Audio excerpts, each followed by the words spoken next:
Assalamualaikum warahmatullahi wabarakatuh. Waalaikumsalam warahmatullahi Selamat sore dan salam sejahtera untuk kita semua para pemirsa NCW dimanapun berada. Kembali pada sore hari ini kita akan diskusi mengangkat tema uang tambang ilegal mengalir ke koalisi Prabowo Gibran. Diduga. Disinyalir berasal dari oknum menteri di koalisi Indonesia Maju bersama Ketua Umum Abangda Hanifah Susna. Gimana Pak? Sore Pak. Alhamdulillah ya. Tetap semangat ya Bang ya. Walau badai menyerang. Walau badai menyerang ya. Tekanan ya kan, bujukan. Godaan ya. Godaan semua yang. Tapi insya Allah NCW tetap istiqomah ya. Oh, istiqomah kita. Tetap istiqomah. Bang Hanif. Ya. Ini kan baru-baru ini PPATK itu mengungkapkan bahwa ada uang hasil kejahatan lingkungan atau green financial crime itu mengalir ke partai politik. Betul. Dari dalam dan luar negeri ya. Dari dalam dan luar negeri. Dan itu untuk membiayai pemilu di 2024. Nah, bagaimana menurut Abang atau NCW ini menyikapi informasi atau pernyataan dari Ketua PPATK ini, Bang? Selamat sore semua, Assalamualaikum kepada kawan-kawan NCR semuanya. Apa yang disampaikan oleh Kepala PPATK, si Bung Ivan, terkait dengan ada aliran dana baik dari dalam maupun dari luar negeri yang mengalir ke partai-partai, ke rekening bendahara partai. Ini nggak hanya dari dalam, tapi ada juga dari luar negeri. Oh, dari luar negeri juga. Nah, dari luar negeri itu disinyalir hingga saat ini berdasarkan informasi terbuka, itu nilainya sudah lebih dari 100 miliar. Sudah ada 100 miliar. Tapi untuk biaya kampanye nilai 100 miliar lebih itu belum mencapai 500 miliar, belum mencapai 1 triliun, itu masih nilai yang kecil. Betul. Tapi karena PPATK ini berfungsi dia untuk melihat aliran transaksi keuangan yang tidak wajar, maka alert mereka berbunyi bahwa ada transaksi yang tidak wajar yang mengalir baik dari dalam maupun dari luar negeri ke rekening-rekening para bendahara umum partai-partai ini. Disinyalir. Yang paling banyak itu mengalir ke koalisi Indonesia Maju.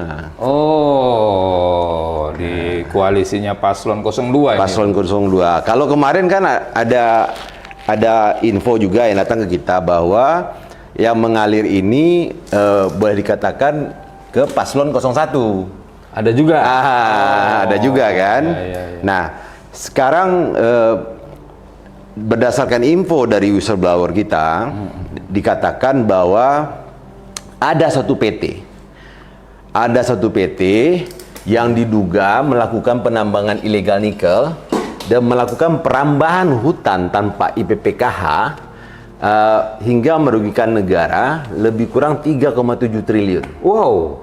Bayangkan. Gede sekali itu. Hanya PT swasta.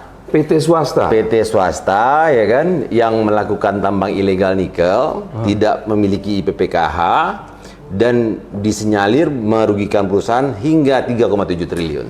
Lokasinya daerah mana? Lokasinya itu di Pulau Sulawesi. Ya kan? Iya, karena nikel banyak di sana ya. Jadi berdasarkan informasi dari whistleblower kita, bahwa yang terduga melakukan illegal mining ini adalah PT Putra Kendari Sejahtera atau PT PKS. PT nih ya, bukan partai ya. Ini PT ya. Jangan salah sangka ini. Jangan salah sangka. Nama PT-nya itu PKS. PKS ya. Jadi biar tidak terjadi ambigu dalam penyebutan PT PKS ini, kita harus menyebutkan PT di depannya. PT-nya. Biar nanti tidak salah mengartikan. Nah, pemilik PT PKS ini ada 2 orang. Satu itu namanya John, yang diduga melakukan illegal mining ini. Satu namanya Johnson Yaup Tonaga. Kita kasih inisialnya J. Iya. Dia adalah anak muda yang dikenal di kalangan kawan-kawannya sebagai Mr. Untouchable. Oh, tak Wah, tersentuh lah ya. Tak tersentuh. Untouchable. Ya kan? Iya. Invisible Man. Invisible Man. Ya kan? Dan satu lagi, ada pengusaha daerah yang mungkin sudah mulai ramai dibicarakan orang karena si terduga ini adalah ketua Kadin kalau nggak salah. Oh. Namanya tuh Anton Timbang. Oh, kalau gitu. Jadi kita kasih inisialnya AT. AT. Maksudnya biar tidak menyulitkan menyampaikannya. Dua terduga inilah yang menimbulkan polemik di daerah. Jadi karena si AT ini adalah ketua Kadin Sulawesi Tenggara dan kemarin itu dia juga diangkat sebagai ketua relawan pedagang Indonesia Maju. Atau Rapim yang mendukung pencalonan Capres-Cawapres Prabowo Subianto dan Gibran Rakabuming Raka. Iya. Ini kan bagi kita karena kita memang tugas pokok atau tupoksi kita itu adalah untuk mencegah menangkal terjadinya upaya-upaya untuk korupsi, kolusi dan nepotisme. Ini menjadi menarik jadinya. Kenapa? Nama ini jarang terdengar di kancah nasional, tapi bisa merugikan negara hingga 3,7 triliun. Nah ini kan dugaannya ini nggak main-main. Nah, kenapa selama ini Mabes Polri, Kejaksaan Agung, KPK RI tidak pernah mengungkap atau menyentuh dua orang ini, si JY sama AT ini? Ini kan menjadi pertanyaan buat kita. Apakah tebang pilih terhadap pelanggar hukum ini memang terjadi sebenarnya? Karena ada keinginan atau upaya-upaya untuk melanggengkan kekuasaan. Ini sangat berbahaya sekali, Bung Hardi. Bagi saya, jika seandainya kondisi ini dibiarkan terus berlangsung, nanti akan terjadi rasa kecemburuan, iri, kedengkian. Kenapa orang ini bisa, kenapa kami tidak bisa? Kenapa ini dilindungi atau perbuatan melawan hukumnya atau PMH-nya tidak dikenakan pasal, sedangkan para illegal mining yang kecil-kecil yang nilainya mungkin hanya ratusan juta atau miliaran, ini dibredel, ditangkap. Nah ini kan terjadi sesuatu yang sering dikatakan bahwa hukum di Indonesia itu bergantung kepada siapa yang akan dikenakan pasal. Tebang pilih. Tebang pilihnya luar biasa. Kalau dulu kita selalu mengatakan bahwa pasca reformasi, penegakan hukum di Indonesia itu diupayakan tidak tajam ke bawah, tumpul ke atas. Iya. Tapi dianggap sama di mata hukum, equality before the law kan. Jadi semua orang ini dianggap sama dan diperlakukan sama sebelum terbukti dia melakukan tindak kejahatan yang melanggar KUHAP, hukum pidana ya. Nah ini kan semua orang diperlakukan sama harusnya. Ada yang menarik Bu Hardi. Jadi kerugian negara akibat penambangan nikel yang dilakukan oleh saudara JY dan AT ini melebihi kerugian negara yang disebabkan oleh penambang ilegal. Mungkin Bung Hardi masih ingat Windu Aji Sutanto. Oh, Mandiodo. Blok Mandiodo. Blok Mandiodo. Ya kan? Iya. Ini kan terkenal sekali nih bahwa sang WAS ini yang dikatakan dulu adalah relawannya Jokowi kan, sehingga dianggap orang ini juga untouchable pada saat dia melakukan illegal mining di konsesi IUP Antam.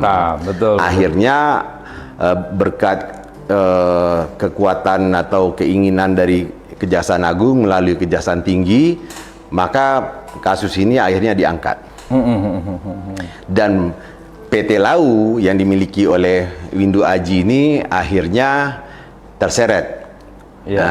Terungkaplah siapa ya tersangkanya, sehingga menyeret juga mantan dirjen. Nah, apa yang menarik di kasus ini? Sebenarnya bagi kita yang menarik di kasus ini, jika ini hanya murni kriminal biasa, terjadinya pelanggaran atau illegal mining yang dilakukan oleh pengusaha lokal untuk menghasilkan fulus-mulus memperkaya dia dan kelompok atau perusahaan aja, mungkin ini tidak menjadi hal yang besar. Jadi informasi dari whistleblower kita ini mengatakan bahwa kegiatan illegal mining ini dilakukan pada iup-iup yang sempat dicabut oleh oknum Menteri Investasi Bahlil Lahadalia, dan mereka hidupkan kembali secara sepihak melalui Pengadilan Tinggi urusan pengadilan tata usaha negara. Jadi digugatnya di PT UN. Padahal pemilik sebelumnya yang harusnya yang boleh menggugat. Iya. Nah, tapi ada 10 PT, ini mungkin kita sebutkan inisialnya aja biar ini ya. Ada 10 PT, yaitu PT MD, PT TMS, PT BMC, PT TMC, PT IBM, PT ALK, PT MPIP, PT TB, dan PT KAA. Nah, apa yang menjadi ini? Seluruh iup siluman ini, atau iup tikus kita bilang kan, yang bisa masuk ke lorong-lorong kan. Nah, diduga ini aspal. Dikatakan asli karena terintegrasi dia di modinya di Jen ESDM. Tapi dikatakan dia palsunya karena yang menggugat ke PT UN itu bukan pemilik yang iupnya ini dicabut. Nah, disinilah kita menduga bahwa ada keterlibatan langsung dan tidak langsung oknum Menteri Investasi Bahlil Lahadalia dalam proses ini. Kan beberapa kali NCW berusaha menyampaikan kepada publik bahwa oknum Menteri Investasi ini sangat ugal-ugalan dalam memimpin atau mengawaki Kementerian Investasi dan BKPM. Dan beberapa justice kolaborator atau yang nanti seandainya kami kena, Pak, saya siap jadi GC, atau saya sampaikan dulu, Pak, tapi mohon data-data kami tidak disebarkan atau sampaikan, enggak. Kita menjamin itu. NCW menjamin bahwa setiap informasi yang datang ke NCW kami tidak akan sampaikan. Nah, ini bentuk komitmen dari NCW lah. Nah, apa yang menarik lagi, Bung Hadi? Yang menarik lagi, sudah jelas iup ini dilakukan dengan menggeliat, melakukan proses yang di luar dari kebiasaan. Nah, RKAB-nya pun dikeluarkan sama Dijen Minerba. Iya. Nah, ini kan menjadi lebih aneh lagi. Iya. Dan RKAB ini jumlahnya besar sekali. Dari jadi dari 10 iup ini, NC menduga bahwa izinnya dicabut semena-mena. Karena dianggap tidak melanjutkan. Ada beberapa alasan yang menurut kita ini sangat menyesatkan dan sangat menyiksa bagi pengusaha lokal. Dikatakan bahwa iup ini tidak melanjutkan dari eksplorasi menjadi eksploitasi.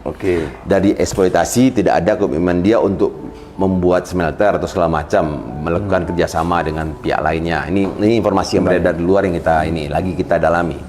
Nah, karena itulah makanya dicabut oleh Bahlil. Yang lucunya lagi, oknum Menteri Investasi ini mencabut iup-iup yang cadangannya, reserve dan resource-nya nikelnya ini, or nikelnya ini yang bagus-bagus semuanya. Nah, ini kan aneh. Grade baik, grade bagus ya. Iya. Kalau mau mencabut, ya? cabutlah yang benar-benar dianggap tidak berpotensi. Hanya akan menimbulkan konflik, hanya akan menimbulkan penggunaan dokumen terbang. RKAB diurus, tapi barangnya bukan dari iup yang bersangkutan gitu loh. Nah, ini yang dicabut ini adalah iup-iup yang memiliki cadangan terukur dan cadangan yang terkira, yang boleh dikatakan hampir sama dengan milik BUMN sekelas Antam. Iya, swasta ya. Swasta. Sebelum kita mengarah ke kemana dana ini mengalir kan. Berdasarkan dari apa yang disampaikan oleh si Bung Ivan, Kepala PPATK, nah, kita mulai melihat ini arahnya kemana sebenarnya. Kenapa selama ini Kepala PPATK ini tidak berani mengungkap secara terang benderang ini sebenarnya aliran tambang ilegalnya ini, tambangnya itu tambang apa? Makanya NCW berusaha mencari informasi, data rahasia yang dimiliki oleh kawan-kawan di luar sana. Kita katakan bahwa ini demi NKRI, ini demi kemaslahatan seluruh umat.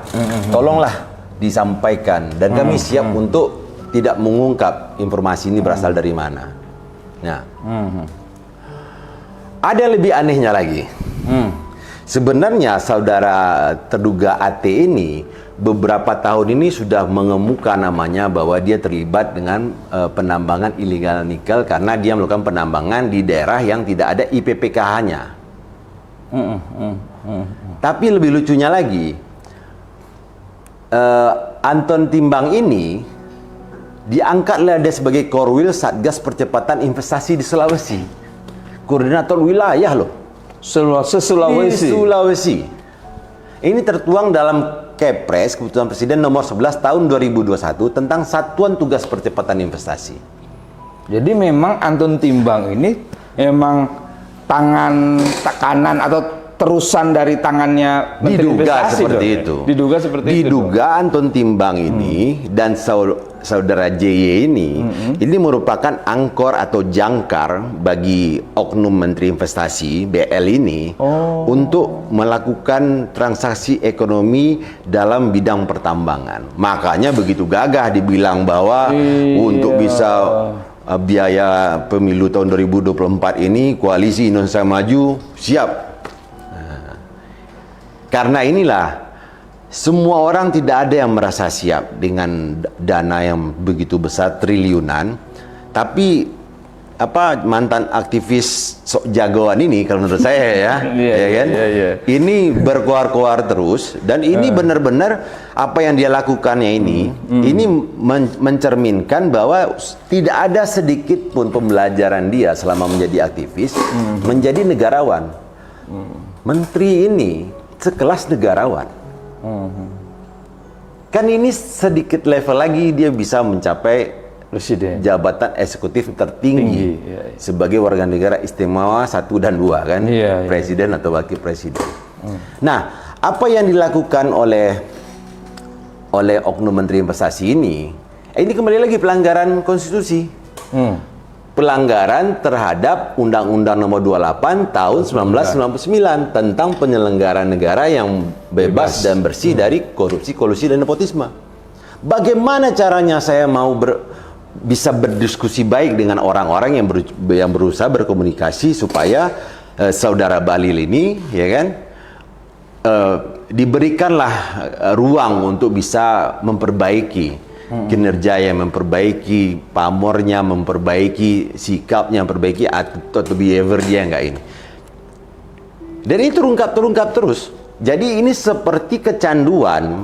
Benar kata si Angelina Sonda bahwa uang dan kekuasaan itu adalah candu. Ini yang dirasakan oleh oknum BL ini. Iya. Nah, ini yang menarik bagi kita adalah sebelum whistleblower ini menyampaikan ke kita, sebenarnya informasi ini sudah banyak masyarakat mengadu. Pemilik IUP yang lama mengadukan nasibnya segala macam. Pertanyaan saya cuma satu. Kapolri, Jaksa Agung, Ketua KPK, dan komisioner lainnya kemana? Bagaimana kasus sebesar ini ada kerugian negara hampir 3,7 triliun tidak mengemuka dan tidak menjadi berita nasional? Apakah ini cara-cara yang benar-benar sangat pantas dilakukan? Sudah dia terduga, dia masih diangkat lagi menduduki satu jabatan yang memungkinkan bahwa power tentu korup, absolute power, absolutely korup. Ini kekuasaannya memang berlebihan lagi nih si AT ini. Akhirnya hasil investigasi kawan-kawan di lapangan mengatakan diduga kuat bahwa AT dan JY ini adalah angkornya oknum Menteri Investasi yang katanya lagi, ya kan, untuk pembiayaan, ya kan, APK segala macam ini meratakan di Sulawesi, tugasnya terduga AT ini. Nah, ini menurut saya ini menciderai semangat kita untuk mencegah, menangkal korupsi. Ditambah lagi dia dikasih keleluasaan yang sangat luar biasa menjadi Kasatgas. Ini benar-benar negara ini melebihi dari Konoha. Saya nggak tahu lagi negara apa itu. Iya. Nah, ada yang lebih menarik lagi. Oke. Akhirnya kita mencarilah data-data ini. Apa sih sebenarnya perbuatan melanggar hukum atau PMH yang dilakukan oleh J dan AT ini? Jadi berdasarkan informasi yang kita dapatkan, AT dan J ini diduga menjual dokumen RKAB tahun 2022 itu sebanyak 385.692 wet metric ton atau lebih kurang 47 tongkang untuk kepentingan pemasaran nikel PTD. Nah, nilainya sebesar 200 diduga ya, mendekati atau lebih dari 270 miliar. Itu Ini jual dokumennya itu? jual dokumen. Nah, ini kemana ini para penegak hukum? Iya. Ini kita lagi berusaha untuk bisa berkomunikasi baik dengan pemilik IUP yang lama yang merasa terzolimi oleh kembalilah kau ini Bahlil, oknum Menteri Investasi ini. Dan lingkaran oknum Menteri Investasi ini, semua yang menjadi korban ini siap berbicara. Siap berbicara. Ada upaya-upaya pada saat IUP mereka itu ingin dihidupkan kembali, dihubungilah oleh oknum-oknum di lingkaran oknum Menteri Investasi ini. Jadi layernya ini ada 1, 2, 3. Ada layer langsung ke Menteri oknum Menteri Investasi ini, ada yang terputus ke layer kedua, ada yang langsung menghubungi sehingga seolah-olah mereka terputus ini komunikasinya. Dan diduga sebagian dari transaksi ilegal nikel ini mengalir ke salah satu koalisi yang mendukung pasangan Prabowo dan Gibran. Oh, karena dia salah satu relawannya. Salah satu relawan. Patut diduga. Nah, apa yang menarik lagi?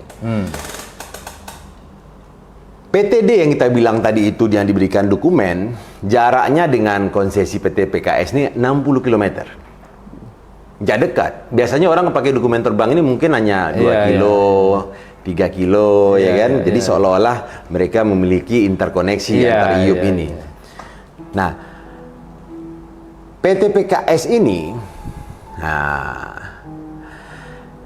PT Pelabuhan D ini, yang D Group ini, Pelabuhan D Group ini, yang lucunya, IUP mereka itu nggak memiliki akses jalan hauling. Nggak ada jalan.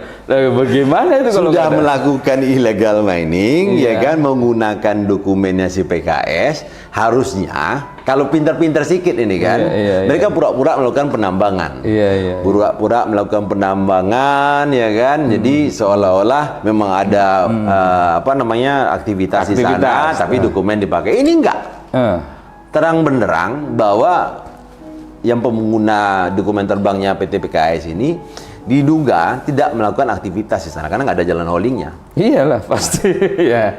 Nah, kemudian dengan memakai IUP OP, nah ada lagi nih PT MD AT menjual lagi dokumen RKAB tahun 2022 untuk kepentingan pemasaran nikel PTT. Ini udah macam lingkaran setan gitu ya. Ya kan? Dan CVUB sebanyak 349.130,58 wet metric ton atau kira-kira 43 tongkang dengan nilai yang ditilep ini adalah 248 miliar. Ini kan udah dari yang tadi ke yang sekarang udah boleh dikatakan hampir setengah triliun. Hampir setengah triliun. Ya. Itu ilegal. Artinya sebenarnya negara bisa menguasai seluruh mineral yang diambil secara ilegal. Dan dianggaplah kerugian negara, kerugian pol-polan itu sudah mencapai 500 miliar. Nah, seperti kita ketahui bahwa apa yang dilakukan oleh saudara AT dan JY ini dengan lingkaran dan kroni-kroninya ini melanggar peraturan Menteri ESDM nomor 7 tahun 2020 tentang pelaksanaan kegiatan usaha pertambangan mineral dan batubara. Pasal 66 huruf B, pemegang IUP dilarang menjual hasil penambangan yang bukan dari hasil penambangan sendiri. Iya, dokumen terbang tadi itu Dokumen ya. terbang tadi itu. Iya, iya. Mungkin ini akan saya lewatkan, Iya. Bung Hardi, karena ini tidak menarik jadinya diskusi kita. Karena ini akan jelas akan kita tampilkan nanti apa yang dilakukannya ini secara offline nanti. Iya. Nah, ini memperlihatkan bahwa hasil dari transaksi ilegal tambang ilegal nikelnya ini merugikan negara lebih kurang 3,7 triliun. Kembali saya mungkin masa lalu. Saya masih ingat itu tahun 88 atau 89 itu Edi Tansil. Edi Tansil waktu ngambil 1,2 triliun, jangankan Indonesia, se-Asia Tenggara, malah se-Asia Timur ya katanya heboh. Duit 1,2 triliun itu seperti apa bentuknya? Kalau sekarang negara dirugikan, dikorupsi triliunan seperti korupsi 1 miliar 2 miliar sekarang. Biasa. Sudah nggak ada nilai. Dan ini dilakukan oleh orang-orang yang dekat dengan kekuasaan. Nah, apa yang dilihat di sini? Kau Balil, kau bukan Menteri Investasi ini. Kau kan kata kau mantan aktivis. Cobalah dugaan-dugaan yang selalu menerpa kau Balil, ya. Sebagai mantan aktivis, yang kau langgar kali ini berkali-kali kau melanggar Undang-Undang 28 tahun 99 terkait dengan penyelenggaraan negara yang bebas dan bersih dari korupsi, kolusi, dan nepotisme. Ini saya meminta ini kepada Kejaksaan Agung, kepada Kapolri, kepada Ketua KPK RI, usut ini oknum Menteri Investasi. Sudah terlalu banyak kegiatan-kegiatan ilegal yang dilakukan, diduga kalau tidak dilakukan langsung oleh oknum Menteri Investasi ini, dilakukan oleh kroni-kroni yang di seputarannya. Dan ini boleh dikatakan, saya yakin itu aparat penegak hukum, baik itu di Mabes Polri, baik itu di Kejaksaan Agung, baik itu di KPK RI, sudah mulai mengenal nama-nama yang akrab. Dan ini nama-nama ini muncul nanti pada saat yang pemilik IUP lama ini akan datang ke NCW. Sebut ajalah namanya, ada inisialnya Y, kemudian ada inisial awalnya E, kemudian ada inisialnya itu B, kemudian ada lagi inisialnya itu L. Dan ini keluar semuanya dari korban-korban yang IUP-nya ini dicabut. Habis itu dilakukan transaksi di bawah tangan, kalau mau dihidupkan lagi, kalau enggak diberikanlah ke orang lain. Ini sangat zalim, sangat jahat sekali. Mungkin bukan kau yang melakukan Balil, oknum Menteri Investasi, mungkin orang-orang kau.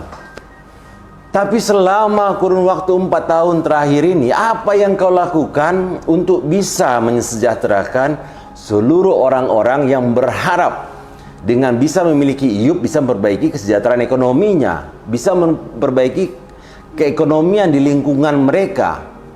Bukan kau berikan ke orang-orang yang hanya memperkaya diri sendiri, korporasi atau koalisi, atau mungkin hanya, dugaan saya hanya orang-orang yang sekeliling kau aja Balil.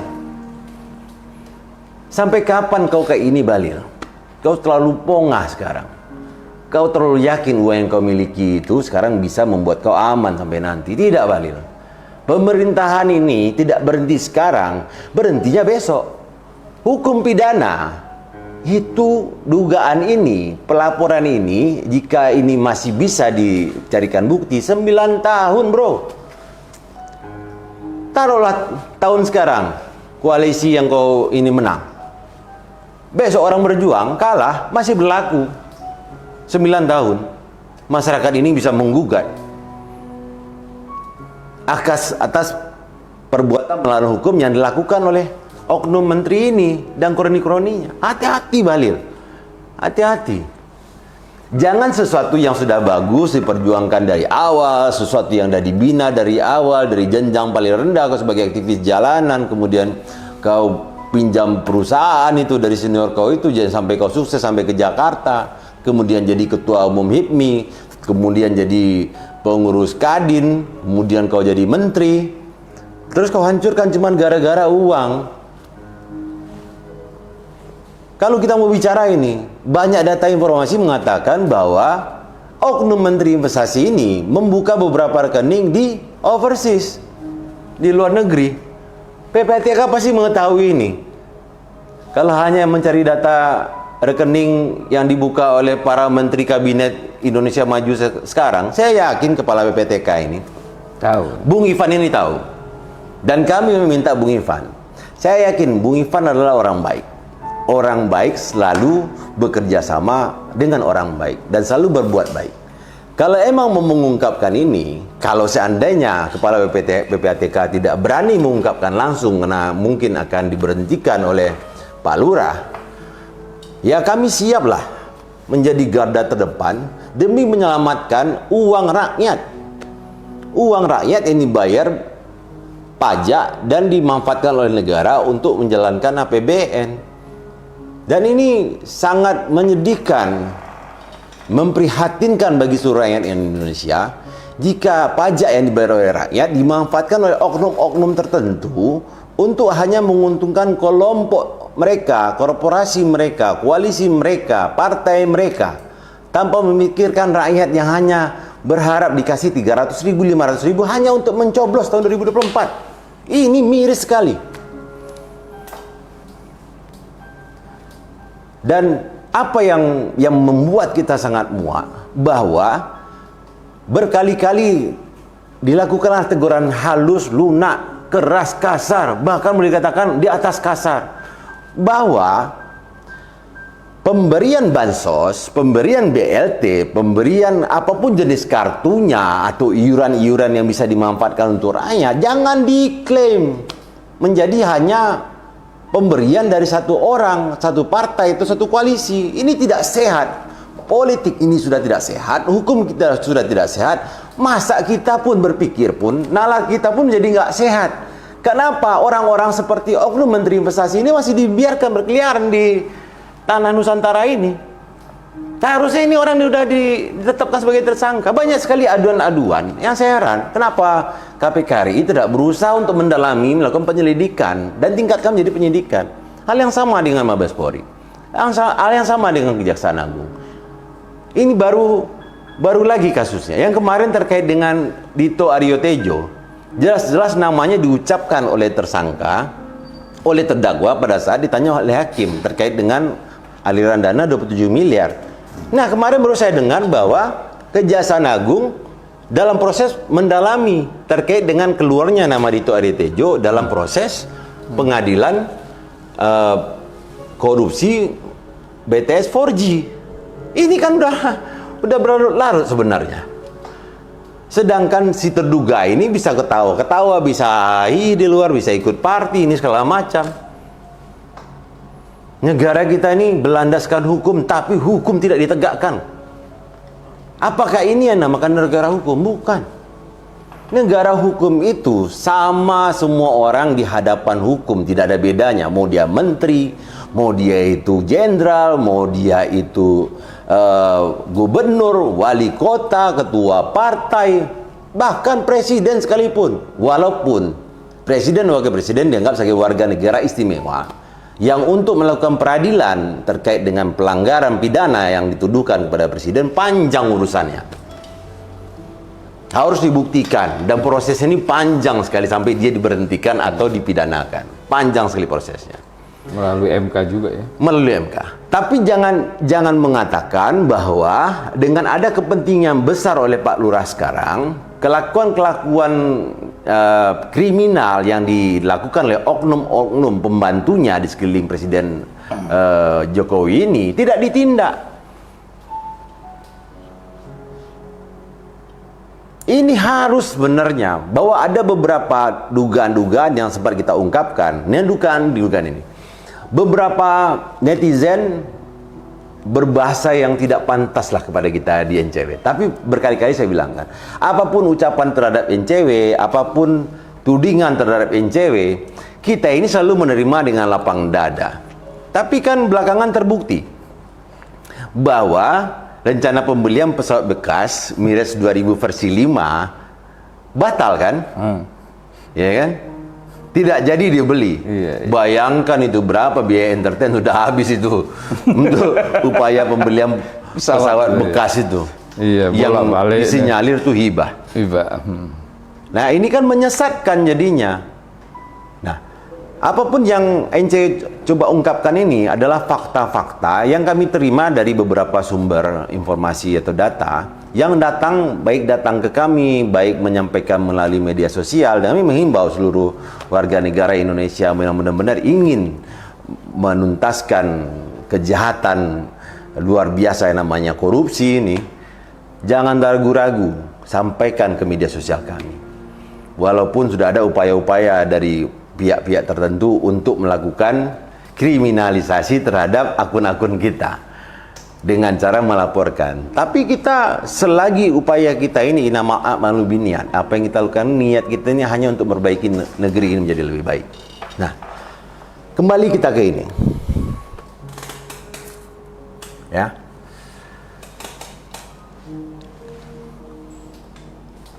Yang membuat kita itu merasa terusik terus, Bung Hardi, adalah bahwa kekuatan penyebaran informasi, penyebaran alat pendukung kampanye segala macam yang masif ini diduga adalah dari banyaknya mengalir dari bisnis-bisnis ilegal. Dan terduga-terduga yang mengatur orkestrasinya ini sebagian besar itulah pejabat-pejabat di lingkungan Pak Lurah. Nah, ini kan memperlihatkan bahwa kekuasaan yang berlebihan yang dimiliki oleh Pak Lurah saat ini itu juga dimanfaatkan oleh kroni-kroninya, oleh para pembantunya. Apapun lah yang diinginkan oleh kawan-kawan di luar sana, aparat penegak hukum, yang mengatakan bahwa apa yang disampaikan NCW ini adalah hate speech. Enggak, kami hanya mencoba, ya kan, mereplikasi pemberitaan yang ada di media-media massa, tapi kami dalami dengan mencoba menghubungi para korban, ya kan, para saksi-saksi yang mengetahui peristiwa sebenarnya, dan kami sampaikan di sini. Kami terima kasih pada TikTok ini sebenarnya, TikTok, Instagram, Facebook, Twitter, bahwa dengan terbukanya kesempatan untuk memberikan informasi yang sebenar-benarnya, yang mendekati fakta, sehingga masyarakat bisa dicerdaskan. Betul. Ini luar biasa artinya kesempatan yang diberikan ini. Relawan-relawan mau 01, 02, 03, terutama relawan 02, apapun yang disampaikan ke kita bersemangat menyampaikannya. Mau dicaci maki pun kita tetap semangat. Kita tetap bersemangat. Kenapa kita bersemangat? Karena jika kejahatan luar biasa ini tetap dilakukan, yang sengsara itu kawan-kawan juga yang sekarang ini menjadi buzzernya Paslon 02. Nggak paham mereka sebenarnya.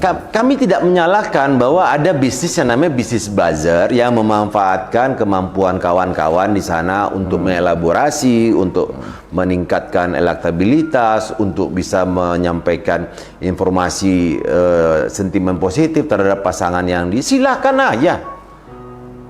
Karena kita sama-sama mengetahui bahwa media sosial ini bisa digunakan apa aja, yang penting jangan berusaha untuk zolim sama orang. Nah, apa yang beberapa DM yang masuk ke kita? NCW benar ya, kalau seandainya pembelian pesawat bekas itu bukan diduga hibah, kenapa dibatalkan? Alasannya nggak ada fiskal ya, Pak. Jadi beberapa baik itu dari lawan Paslon 02 pun Paslon 01 yang awalnya tidak yakin dengan berita kita, terutama kawan-kawan di Paslon 02, akhirnya DM kita.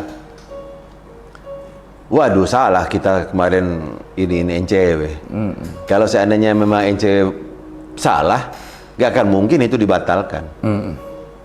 Betul, betul. Nah, ini kami berharap pilihan politik itu adalah hak masing-masing dari kawan-kawan relawan, dari kawan-kawan yang mendukung atau mendapatkan keekonomian dari masing-masing paslon 01, 02, 03. Tapi ingat kawan-kawan, ingat rekan-rekan di luar sana, para guru, para sahabat, para tokoh agama, para kawan-kawan pergerakan mahasiswa, bahwa kejahatan luar biasa, korupsi, jika tidak bersama-sama kita memberantasnya, dia akan menjalar seperti kanker di badan. Betul, betul, betul. Korupsi ini tanpa sadar dinikmati dan akhirnya candu.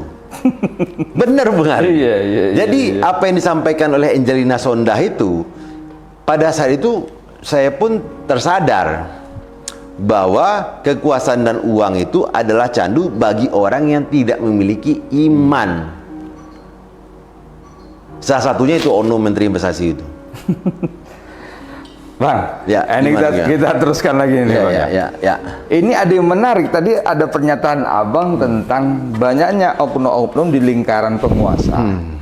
Nah, Presiden ini kan menyalahgunakan wewenang atau terindikasi melakukan korupsi kan. Nah, ini ada menarik data dari PPATK lagi nih, Iya, Bang. betul. Itu ini saya bacakan, Bang. Bahwa PPATK itu mengungkap ada sekitar 555 triliun, Bang. Wih. 555 triliun dana proyek strategis nasional itu mengalir ke kantong politikus dan aparatur sipil negara atau ASN. Jadi gini, Bu Hari. Nah, gimana itu ceritanya? Saya sebenarnya begitu Bu Hari nanya kayak gitu kan, saya ini aduh kawan-kawan lagi nih kan. Jadi gini, Iya. kita kan sudah berita umum lah atau sudah rahasia umum lah bahwa untuk bisa mendapatkan anggaran ya kan di Senayan sana di DPRI melalui Banggar ada beberapa oknum, kita nggak bisa bilang semuanya Iya, anggota dewan di sana, ada oknum di Banggar itu atau di Senayan itu yang berusaha memanfaatkan ya kan proyek strategis nasional. Jika mau dikatakan bahwa proyek strategis nasional ini mendapatkan anggaran untuk tahun depan misalnya kan, itu bergerilya lah para serigala-serigala ini. Kalau kata si ketua Komisi 3 Korea. Iya. Bambang Pacul ya. Iya. Nah, bergeraklah mereka untuk bisa mendapatkan anggaran untuk proyek-proyek ini. Nah, ini kan ada beberapa oknum dari partai pendukung Koalisi Indonesia Maju juga yang sudah santer namanya di luar. Ya kan? Yang menetapkan untuk bisa dapat anggaran itu dari oknum ini, ya kan? Ada 12%, ada 14%, sehingga anggaran ini bisa didapatkan oleh kementerian, bisa didapatkan oleh lembaga, bisa didapatkan oleh provinsi. Dan ini masih berlaku hingga saat ini. Nah, pertanyaan satu buat kita. Kira-kira mereka bayar zakat nggak itu? Kalau kita bilang mereka akan nyumbang fakir miskin, nggak mungkin. Ya, maksudnya zakat aja. Dari sekian persen yang diambil itu mereka bayar zakat nggak? Kalau mereka bayar zakat dari sekian triliun, betapa berkurangnya jumlah orang miskin di Indonesia, Bu Hadi. Data yang disampaikan oleh PPATK itu, oleh Bung Ivan, saya sangat setuju sekali. Sangat setuju sekali. Ini dugaan yang pernah disampaikan oleh whistleblower kita juga ke NCW, bahwa ada angka-angka tertentu yang berlaku, yang sudah berlaku ini sampai ke dalam lembaganya sendiri, sampai ke kementeriannya. Bahkan yang paling sering menjadi sorotan itu kan PUPR sama Kementerian Perhubungan. Iya, banyak proyek strategis. Ya, banyak proyek strategis nasional itu terkait dengan PUPR.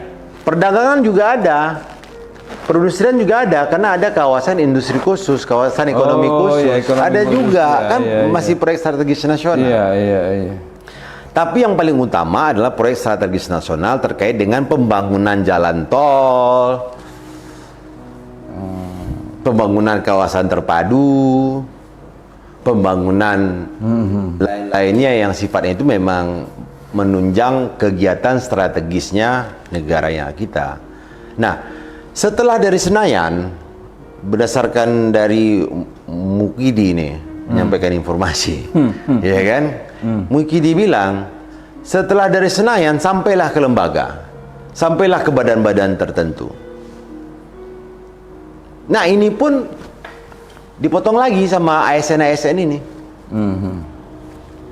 Dipotong lagi sama ASN ini karena ada titipan dari kawannya yang menggiring katanya kan. Nah, besaran ini bervariasi tergantung keberanian dari oknum ASN-nya ini.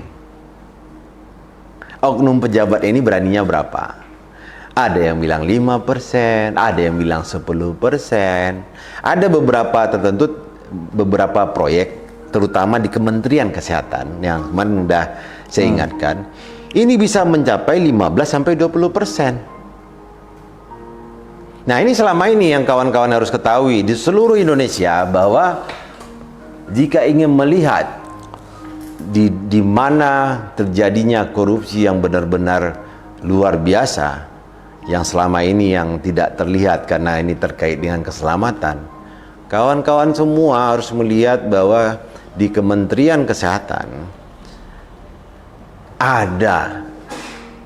ada kemungkinan terjadi korupsi yang luar biasa, mulai dari awal pandemi sampai dengan pasca pandemi. Bahkan sampai sekarang pun ada dugaan oknum-oknum di sana melakukan upaya-upaya memperkaya diri sendiri, memperkaya kawan, memperkaya orang lain. Kan sebelum orang lain kawan dulu kan. Nah, ya kan? Dan memperkaya kelompok-kelompok, bahkan memperkaya pengurus partai yang kita anggap sebagai politikus kan. Iya. Dan ini terjadi saat ini. Masih berlangsung. Masih berlangsung. Mungkin detik ini pun masih berlangsung. Iya. Pertemuan di luar sana. Apa yang paling ini lagi, Bung Hardi? Negara ini tidak memperhatikan bahwa ada industri, ada keekonomian yang lainnya yang harusnya rakyat ini mendapatkan kesejahteraan ekonomi dan kesejahteraan sosial.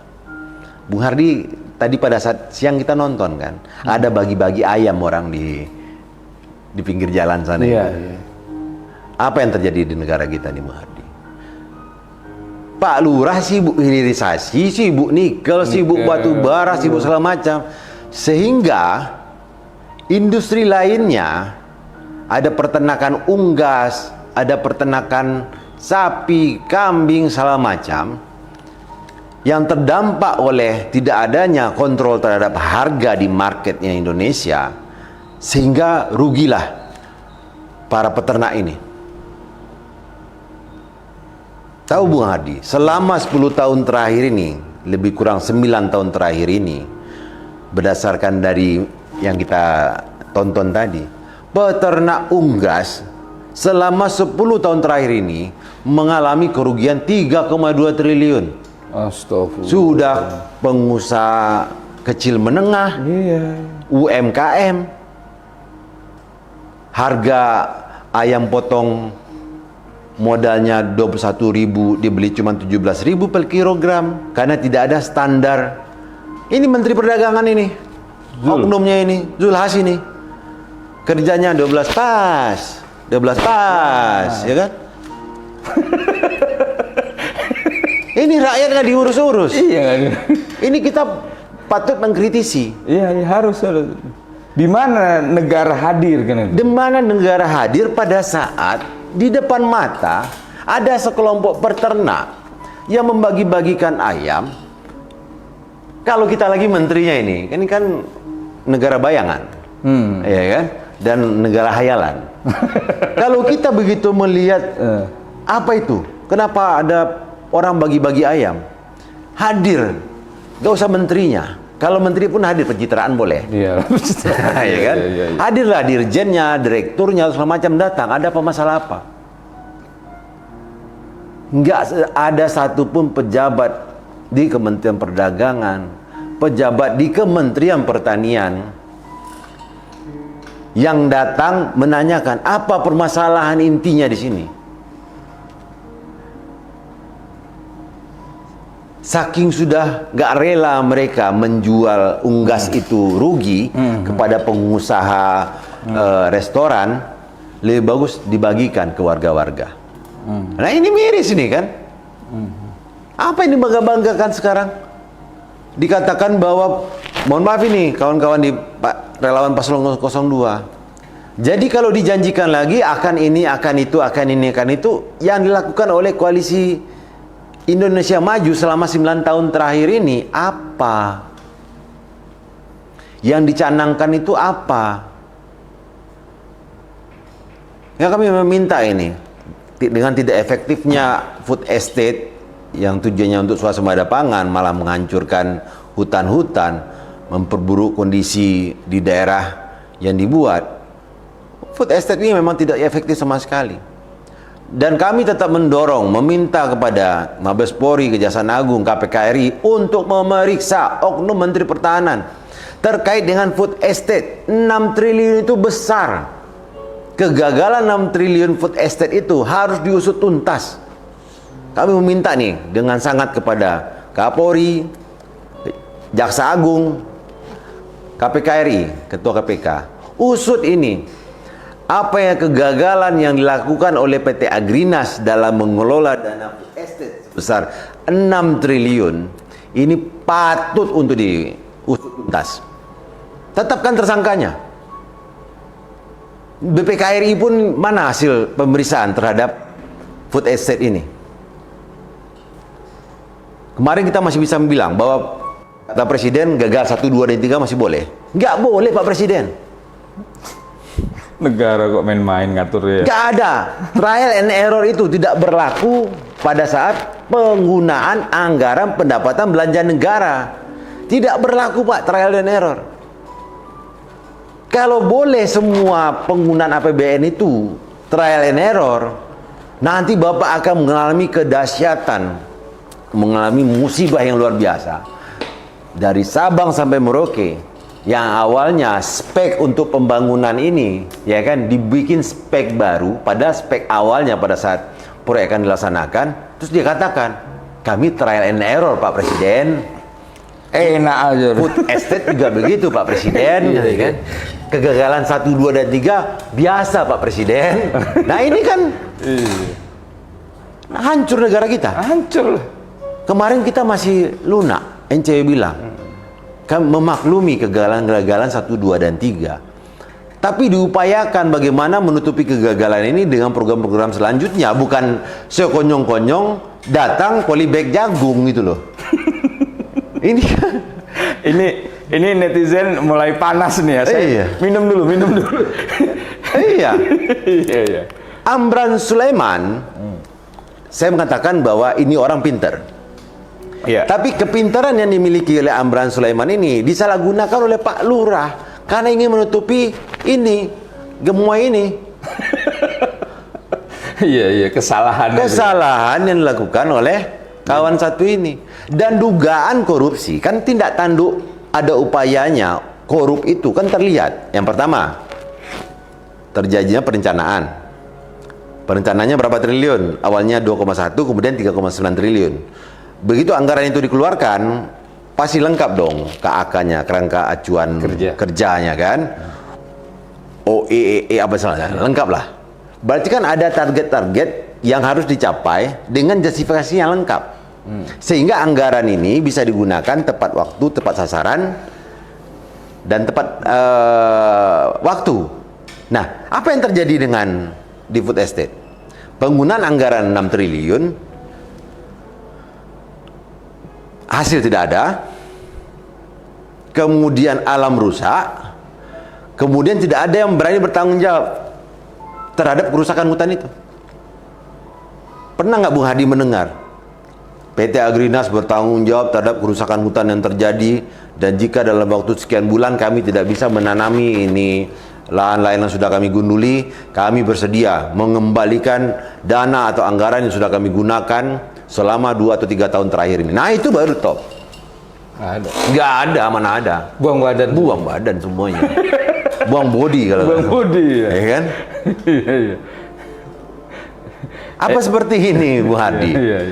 Ada peternak unggas kita yang membagi-bagikan ayam, bercerita mereka, asosiasi mereka bahwa selama kurun waktu 10 tahun terakhir kami peternak unggas rugi 3,2 triliun. Bayangkan peternak unggas dengan kegagalannya pemerintah selama 2 periode ini membina mereka, bisa mengontrol harga unggas, harga daging ayam, harga telur segala macam. Rugilah peternak unggas ini 3,2 triliun Muhardi. Bayangkan berapa banyak unggas itu tahun 3,2 triliun itu hari. Mungkin penuh dari Sabang sampai Lampung itu ayam isinya. Nah, ini netizen ya. Tadi tuh Bang, Ya. sebelum netizen tuh banyak bertanya tadi Bang. Iya, gimana? Tolong dong diungkap soal food estate, Agrinas, Alutsista. Ternyata masih belum move on dari debat-debat kemarin itu. Jadi begini, kalau terkait dengan food estate, food estate ini kalau perencanaan Presiden Jokowi adalah upaya untuk bisa Indonesia ini swasembada pangan.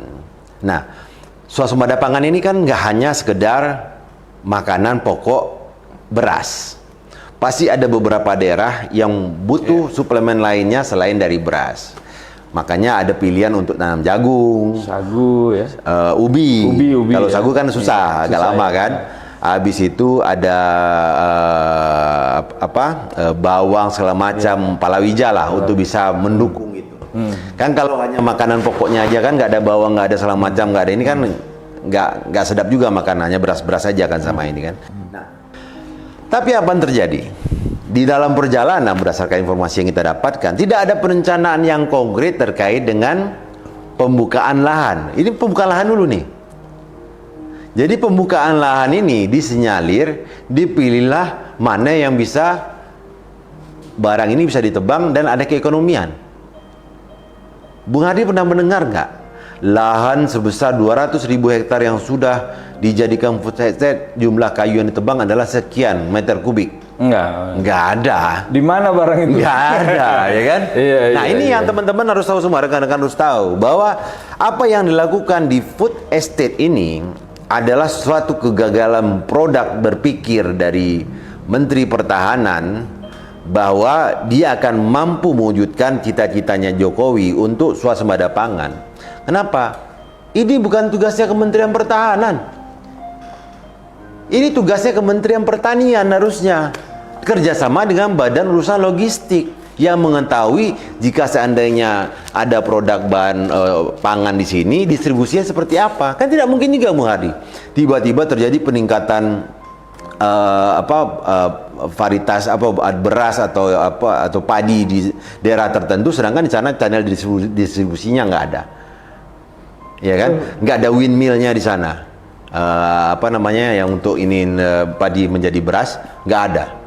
Nggak mungkin gabah ini disorong-sorong kemana-mana. Kemudian ada yang nanam jagung.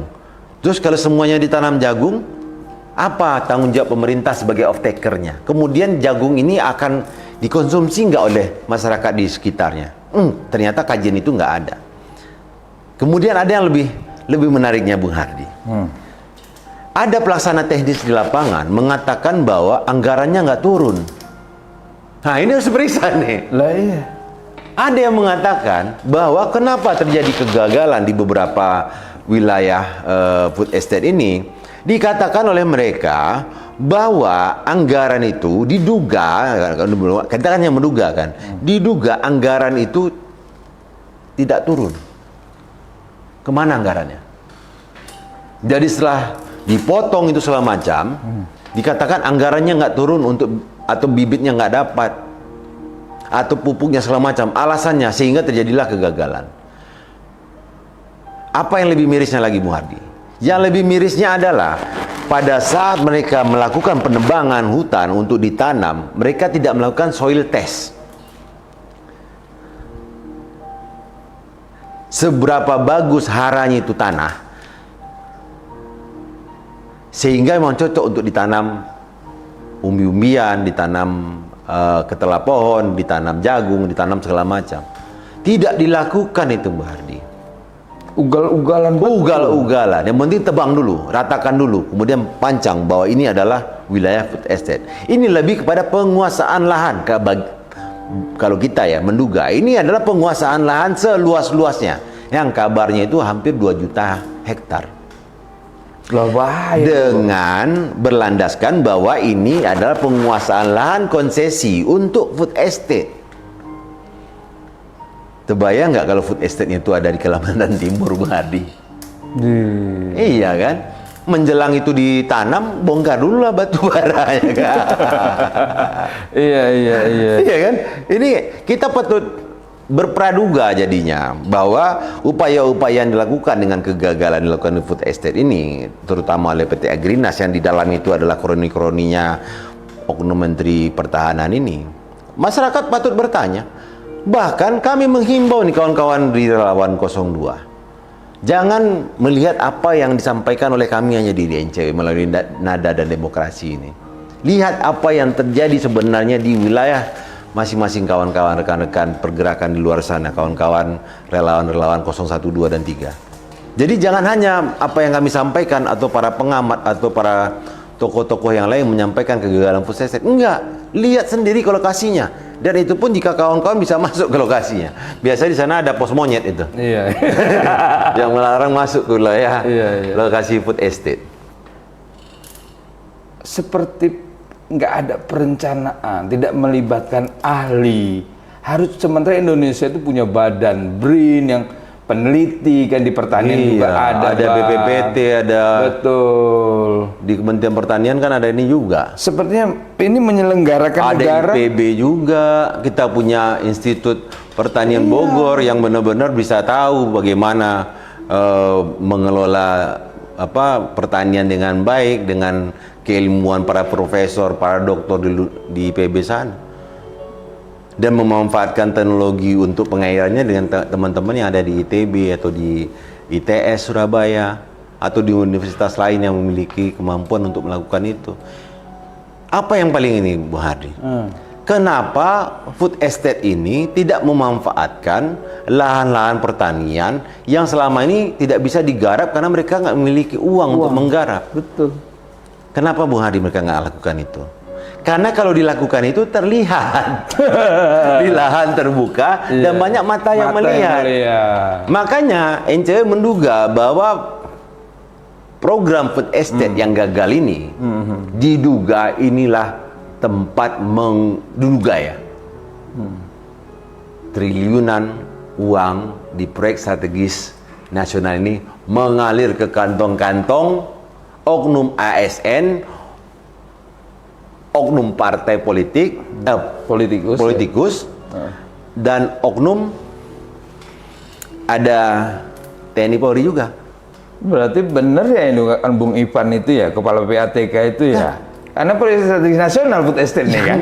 Yang lucunya, Bung Hadi, tidak ada satu kelompok atau komunitas yang kaget dengan 555 triliun uang masuk ke kantong oknum-oknum. Nggak ada pun yang kaget. Iya. Hanya kita aja yang kaget. Kita yang boro-boro. Gila, 555 triliun masuk ke kantong-kantong. Artinya, kenapa PPATK tahu?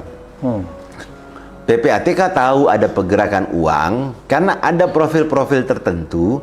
Tiba-tiba dalam lingkaran 2 ke atas, 2 ke bawah, 2 ke kiri, 2 ke kanan, terjadi peningkatan uang, terjadi peningkatan sewa deposit box, terjadi peningkatan kepemilikan aset, terjadi peningkatan pembayaran pajak yang luar biasa, yang profilnya ini jika dilihat dari kedudukannya sebagai ASN, tidak akan mungkin dia akan memiliki harta seperti itu. Nah, kita meminta ini, ayolah Bung Ivan.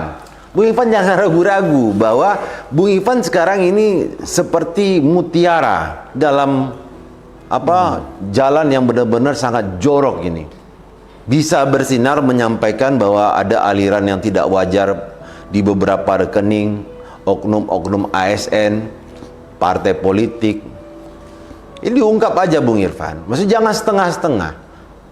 Kalau perlu kita lakukan revolusi terhadap para penjahat koruptor ini.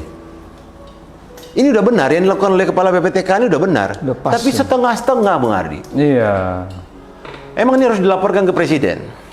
bahwa telah terjadi tindak pidana pencucian uang atau adanya transaksi yang tidak wajar. Nah, nanti disaring lagi. Nah, saya khawatirnya karena ini ada kepentingan untuk pemilu tahun 2024, ya kan, nanti seperti Agus Raharjo lagi. Jangan diungkap, jangan diteruskan. Hentikan. Hentikan. Belum lagi kan. Iya. Kita mulai ngeri-ngeri sedap kalau gini kan. Ya, saya agak agak sedih ya kalau seorang capres, ya kita sebut aja lah 02 ya, dengan perencanaan mengelola sebuah proyek strategis nasional yang bernama Food Estate ini seperti ini gitu loh Bang. Bagaimana jikalau diberikan mandat oleh rakyat dan terpilih menjadi presiden? Ini yang mungkin kita ya wajar sebagai rakyat ya, karena kita ini bertanya-tanya apa bisa menjadi lebih baik dari sebelumnya. Gini Bu Hardi, kan kemarin kita sempat diskusi nih di tim kita kan, bagaimana supaya kita ini tidak dianggap tendensius kepada 02, ya kan? Bagaimana kita ini tidak dianggap selalu hate speech ke paslon 02? Ada syaratnya. Ada syaratnya. Yang pertama, ya kan, buktikan bahwa dana yang mengalir ke food estate tidak ada mengalir sedikit pun ke oknum-oknum di Kementerian Pertahanan. Kami minta dibuktikan itu. Yang kedua, pembelanjaan alutsista yang jumlahnya ratusan triliun sampaikan secara terbuka, karena itu bukan rahasia lagi. Karena kalau kita browsing di website sekarang, pembelian alutsista Indonesia keluar semuanya. Jadi nggak ada yang rahasia, Pak Prabowo. Jadi kalau Pak Prabowo bilang bahwa hal-hal yang sifatnya terkait dengan pertahanan itulah rahasia. Rahasia itulah bagaimana kita mengelola strategi, bagi kita mengelola SDM dengan kemampuan-kemampuan khusus yang dimiliki oleh para prajurit kita. Bagaimana kita mengelola tapal batas kita, bagaimana kita mengelola sumber daya yang ada di Kementerian Pertahanan dan memanfaatkannya secara efektif, aset-aset yang Bapak miliki di sana menjadi satu kekuatan pertahanan demi keamanan NKRI, ya kan? Itu rahasia. Tapi untuk pembelian alutsista, pembelian teknologi yang sifatnya itu dapat disampaikan secara global, itu tidak rahasia, Pak. Ini sebenarnya yang terjadi kemarin, ini awalnya kita ini berbicara terkait dengan dana ilegal dari ilegal tambang. Kenapa mengalir ke sini? Karena ketidakmampuan Pak Prabowo dalam menjelaskan secara global apa yang sudah Bapak lakukan selama 4 tahun terakhir.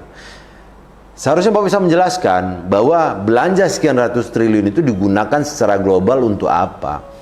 Bukan Bapak menghindar bahwa ini adalah rahasia. Bapak bilang akan bicara terbuka nanti. Ternyata pada saat rapat di Komisi 1, Bapak minta supaya rapatnya dilakukan secara tertutup. Jangan ada rahasia, Pak, dengan rakyat. Karena rakyat ini membayar pajak. Rakyat ini demi keamanan mereka, mereka bayarlah pajak dan Bapak belanjakan untuk membelikan alat persenjataan. Ini kan pajak masyarakat yang dibelanjakan oleh oknum Menteri Pertahanan ini. Bukan duitnya Pak Prabowo kan? Iyalah. Bukan kan? Uang rakyat. Ini uang rakyat kan? Yang didapat dari pajak kan? Nah, ini dibelanjakan, rakyat mesti tahu Menteri Pertahanan belanja apa. Ini istilahnya kami bertanya, Bapak belanja apa? Masih kurang berapa? Biar kita bisa petungan 100. Ya kan? Iya.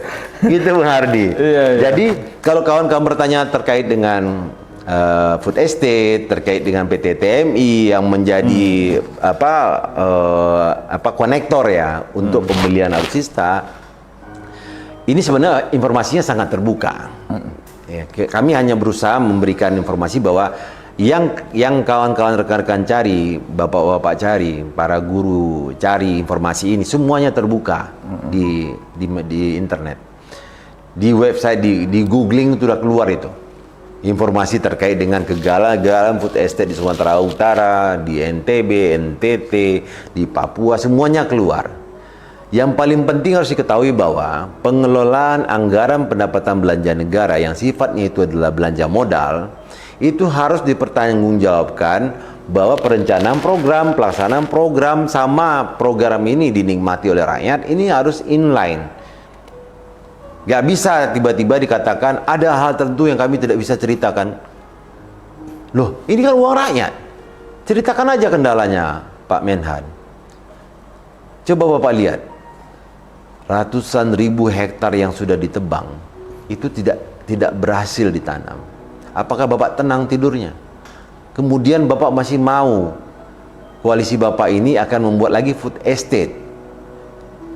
Ada lagi food estate. Food estate versi tingkat 2, versi provinsi, versi nasional. Saya bingung ini. Kenapa nggak dimanfaatkan lahan-lahan tidur milik petani penggarap yang tidak bisa mereka olah karena mereka nggak ada uang untuk beli peralatan, untuk beli pupuk, untuk beli bibit. Bantuan itu. Iya. Kenapa nggak dibentuk lagi Pak Jokowi? Kalau pencapir yang dibentuk oleh dulu zamannya Orde Baru, tidak semua yang dilakukan Orde Baru itu jelek.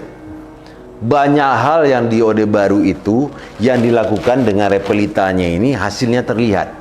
Yang jelek itu adalah oknum-oknum, sama dengan zaman pemerintahan Pak Jokowi saat ini, bahwa ada oknum-oknum yang memanfaatkan kekuasaan untuk memperkaya diri sendiri, memperkaya kawan, memperkaya orang lain, memperkaya partainya sendiri, itu memperkaya koalisinya. Sama.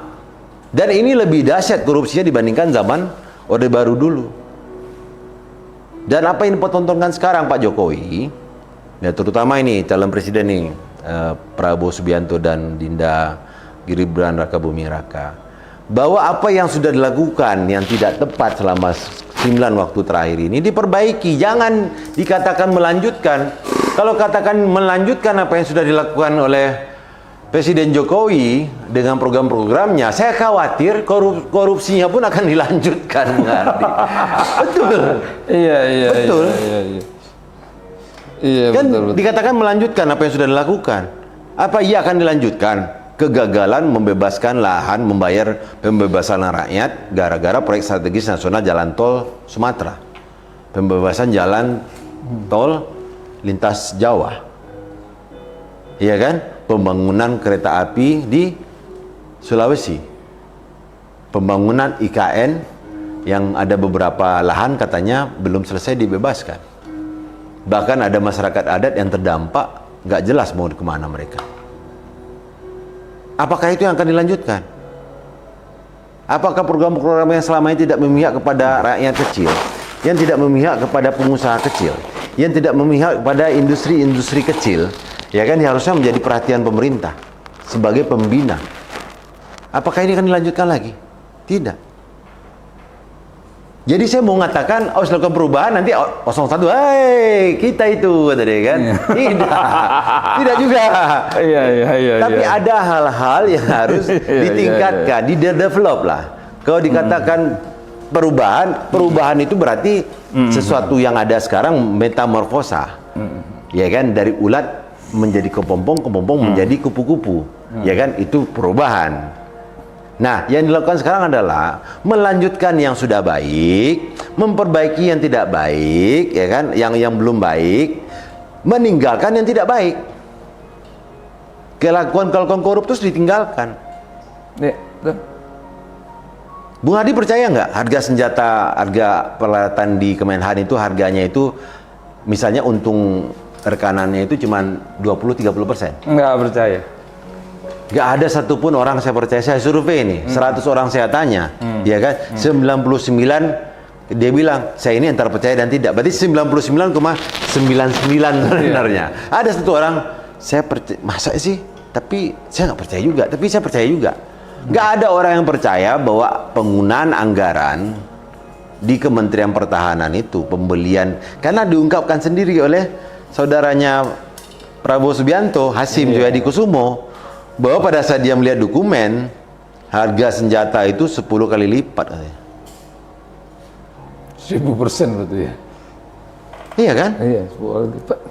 Kalau dikatakan 10 kali lipat, artinya pengadaan barang-barang lain di Kementerian Pertahanan patut kita duga akan terjadi hal yang sama.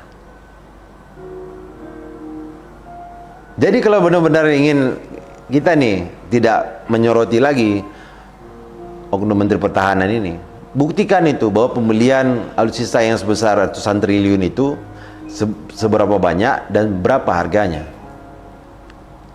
Kemudian food estate yang sudah menghabiskan 6 triliun itu apa yang sudah dihasilkan, apa outputnya. Jika terjadi kegagalan, bagaimana penaltinya kepada pelaksana kerja. Biasanya kalau seandainya beberapa proyek lain, baik itu pengadaan alat kesehatan, pengadaan perumahan, pengadaan segala macam, begitu telat, BPKRI itu langsung dibilang, ini denda sekian, harus mengembalikan keuangan negara sekian. Ini mana ketua BPK sekarang ini? Anggota BPK dengan masuknya IQ kemarin, penerima suap 44 miliar. Kami di NCW meyakini, nggak hanya IQ aja melakukan itu. Kami menduga banyak oknum-oknum di sana yang menerima uang demi WTP. Coba kalau senet bapak-bapak kawan-kawan di BPKRI itu memang berani mengungkapkan mana hasil pemeriksaan food estate, karena itu adalah proyek strategis nasional yang dibiayai dengan APBN. Kami masyarakat ingin tahu itu.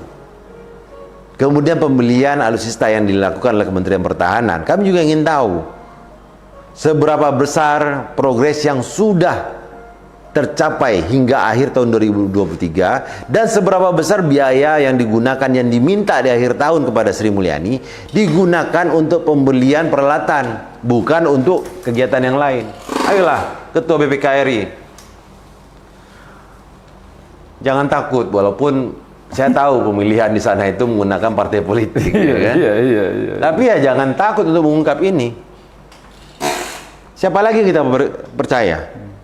Kalau bukan BPKRI, BPKP, Kejaksaan Agung, ya kan? Mabes Polri, KPKRI, siapa lagi yang kita percaya? Masa kita harus ngadu ke Ombudsman terus? Bahwa lembaga-lembaga ini tidak bekerja sebagaimana mestinya? Ini para kawan-kawan netizen ini marah aja tahunya sama kita, tapi mereka nggak sadar bahwa kerugian ini akan mereka terima jika mereka tidak ikut mengawasi pembelanjaan APBN ini. Itu Bung Hardi. Iya. Maghrib ini kan? Udah maghrib ini. Jadi kita kembali ke laptop ini ya, terkait dengan dana ilegal yang dari saudara AT dan JY ini. Nah, ya kan? YJ ya. JY. Bahwa kami meminta ini, ada dugaan dana dari tambang ilegal nikel yang terduganya itu ada JY dan AT yang merupakan juga sebagai relawan Prabowo Gibran untuk segera diusut tuntas. Wahai Kapolri, wahai Jaksa Agung, wahai Ketua KPK RI, wahai Kepala BPK, Ketua BPK RI, kemudian BPKP, untuk diperiksa. Yang jelas bisa memeriksanya dalam waktu dekat adalah Mabes Polri, Kejaksaan Agung, dan KPK RI. Karena ada pelanggaran tindakan melawan hukum, perbuatan melawan hukum yang jelas-jelas di sini adalah melakukan illegal mining di lokasi hutan tanpa adanya izin IPPKH. Ayolah Pak Kapolri, jangan usut yang kecil-kecil aja, jangan usut gara-gara hate speech karena ada aduan dari paslon yang saat ini nih didukung oleh penguasa. Ya, tolong Jaksa Agung juga. Jaksa Agung udah jelas kemarin mengatakan bahwa ada dugaan mengarah ke Dito Aritejo terkait dengan 27 miliar. Lanjutkan Jaksa Agung. Kami untukmu. Kemudian lagi Ketua KPK RI sekarang pengganti Firly Bahuri. Banyak PR-PR yang selama ini yang belum terselesaikan oleh KPK RI bisa segera diungkapkan. Terutama ini banyaknya dugaan dana illegal mining yang dimanfaatkan oleh oknum-oknum tertentu untuk pemenangan pemilu dan pilpres tahun 2024. Terutama ini adanya ungkapan dari Bung Ivan sebagai Kepala PPATK, dana proyek strategis nasional sebesar 555 triliun diungkap. Kalau perlu terbukti mereka, orang-orang ini yang memakan uang rakyat seperti itu, miskinkan. dianggapkan itu pencucian uang. Jadi kami sangat minta ini, dan kawan-kawan semuanya, baik itu relawan paslon 01, 02, dan 03, bahwa apa yang terjadi yang kami bilang ini, bahwa oknum Menteri Investasi ini masih berbuat melanggar hukum juga, sama-sama kita harus berjuang agar oknum ini segera diusut tuntas, ditingkatkan statusnya menjadi tersangka, dan kalau lebih cepat dan lugasnya itu ditahan. Karena banyak sekali dugaan kejahatan, karena dia ngaku sendiri dia penjahat dan harus segera diungkap. Kejahatan yang diakui oleh penjahat adalah prestasi bagi penegak hukum. Gitu Bung Hardi. Oke. Aduh, seru ya para netizen sekaliannya. Artinya memang tetap jangan patah semangat. Kita terus berusaha agar negeri ini semakin lebih baik ya Bang ya. Ya, Jangan sekali lagi jangan patah semangat. Artinya kita bersama-sama masyarakat NCW itu mengajak ya, walaupun kami dicaci maki, udah inilah kita kebal ya Bang ya. Yang jelas kita menyampaikan hal yang baik dan mengajak seluruh masyarakat untuk membuka mata, telinga, mengawasi penyalahgunaan kekuasaan oleh para penguasa. Karena apa yang dilakukan mereka itu, yang jadi bahan bancakan itu adalah uang dari kita sendiri, uang dari pajak-pajak kita sendiri, atau uang pajak dari hasil bumi kita Indonesia yang terkenal dengan Gemah Ripaloh Jinawi. Semoga ini dapat mengedukasi. Kami sampaikan kepada Bang Hanif. Sama-sama Bung Hardi. Selalu ketum NCW kita doakan selalu sehat. Amin ya rabbal alamin. Amin. Terus berani ya. Doa kepada kawan-kawan sekalian ya netizen. Terima kasih atas kehadirannya. Akhiri dengan wassalam wabillahi taufiq wal hidayah. Wassalamualaikum warahmatullahi wabarakatuh. Selalu berjuang untuk kebenaran kawan-kawan.